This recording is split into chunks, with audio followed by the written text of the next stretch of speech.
Hello, welcome back to my channel. My name is Jodie and I help you change your beliefs so you can change your body, your health, and your life.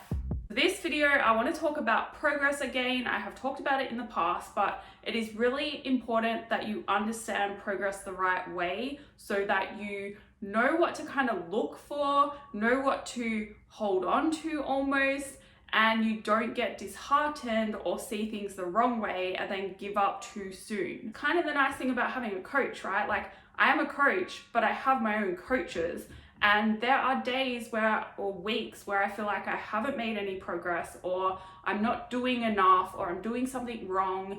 And having a coach to talk to and to kind of look at things from the bigger picture and to put things into perspective for you can really help you keep going. And you have to keep going because the process, whatever you're going through, whatever you're trying to improve in your life, whether it is your body or whether it is a relationship or business or whatever you're working on, it's going to take time to get good results. So when it comes to progress and progress data, the most important thing is you are not relying on single measurements or single data points to assess your progress.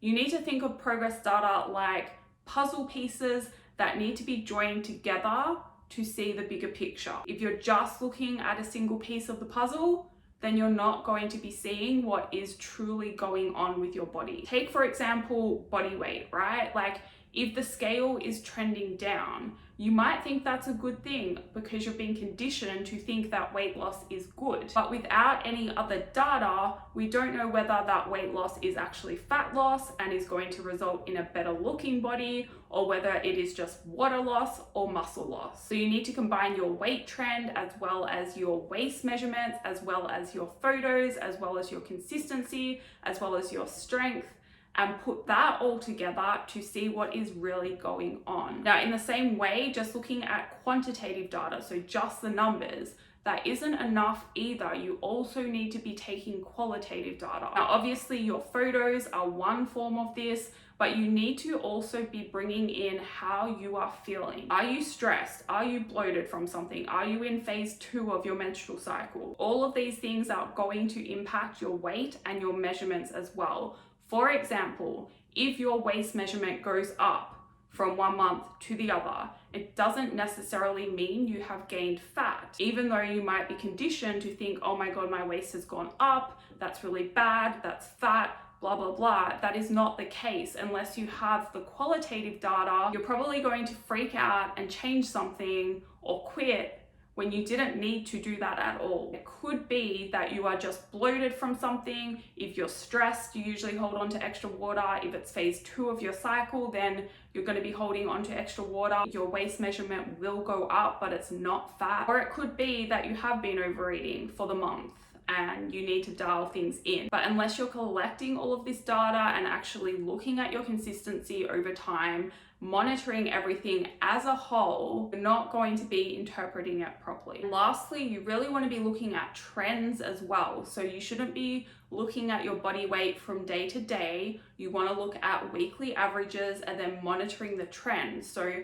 not looking at one week to the other, you want to be looking at the trend over time. Same with your waist measurements. If you get your waist measurements in 1 month and then the next month and they go up, that doesn't indicate that you're doing something wrong, not yet. It could be measurement error, there could be so many things going on. So you need to be getting your waist measurements, I would say every 2 to 4 weeks. I usually like to just get them monthly with a new program, and then looking at the trends over time. Progress happens at different rates for everyone. Just because there hasn't been movement in your waist measurement 1 month doesn't mean you haven't made progress, because what if you look at your photos and you see that your glutes have grown? So I guess my main point is don't give up if you've had a month where you think you haven't made progress. Make sure you are tracking all the pieces of the puzzle. If you're working on gut issues or other health issues in the process, if you have been through a really stressful month,